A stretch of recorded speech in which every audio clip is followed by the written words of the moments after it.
আকাশবাণী কলকাতা গ্রামীণ সংবাদ পড়ছি পার্থপ্রতিম মিত্র। চতুর্থ দফা লোকসভা নির্বাচনের প্রচার পর্ব আজ বিকেলে শেষ হচ্ছে। এই দফায় দেশের 96টি আসনে ভোট নেওয়া হবে আগামী সোমবার।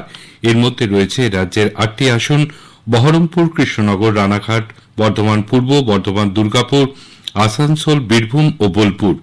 এই দফায় মোতায়েন থাকছে 779 কোম্পানি কেন্দ্রীয় বাহিনী এবং 30,000-এর বেশি রাজ্য পুলিশ। 8টি লোকসভা আসনে 15,507টি ভোট কেন্দ্রের মধ্যে 3,647টিকে সংকটপ্রবণ হিসেবে চিহ্নিত করা হয়েছে। বোলপুরে রয়েছে সবচেয়ে বেশি 659টি সংকটপ্রবণ ভোট কেন্দ্র।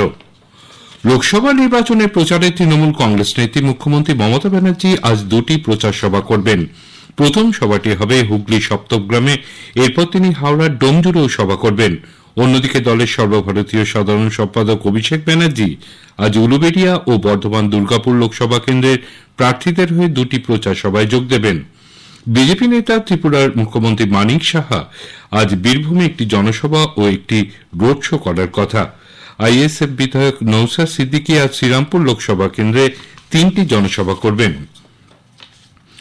উত্তরপ্রদেশে কাজে গিয়ে পথ দুর্ঘটনায় মুর্শিদাবাদের রানীতলার 3 পরিযায়ী শ্রমিকের মর্মান্তিক মৃত্যু হয়েছে। পুলিশ জানিয়েছে মৃত হাসান রাহুল কাইব শেখের বয়স 22 থেকে 25-এর মধ্যে। কয়েক মাস আগে এই 3 যুবক রাজমিস্ত্রির কাজে উত্তরপ্রদেশে গিয়েছিলেন। বৃহস্পতিবার রাতে কাজ সেরে তারা বাইকে চেপে ফিরছিলেন। সেই সময় একটি পণ্যবাহী লরির সঙ্গে তাদের মুখোমুখি সংঘর্ষ হয়।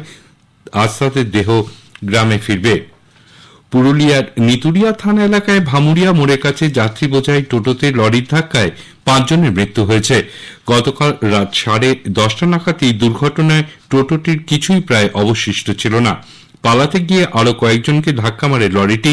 টোটো চালক সহ আহত হন 6 জন। এর মধ্যে চালকের অবস্থা গুরুতর। দুর্গাপুরের হাসপাতালে 2 জন চিকিৎসাধীন। নদিয়ার মায়াপুর ইস্কন মন্দিরে শুরু হয়েছে চন্দন যাত্রা উৎসব। গতকাল অক্ষয় তৃতীয়ার দিন রাধা মাধব বিগ্রহকে চন্দ্রোদয় মন্দির থেকে সমাধি মন্দিরের পুকুরে নিয়ে আসা হয়। চলে নৌকা বিহার। এই উৎসব উপলক্ষে আলোকমালায় সাজিয়ে তোলা হয়েছে গোটা ইস্কনকে। হুগলির মাহেশে জগন্নাথ মন্দিরেও সূচনা হয়েছে প্রভু জগন্নাথ দেবের চন্দ্র যাত্রা উৎসব। 1 মাস ধরে এই উৎসব চলার পর অনুষ্ঠিত হবে স্নান যাত্রা।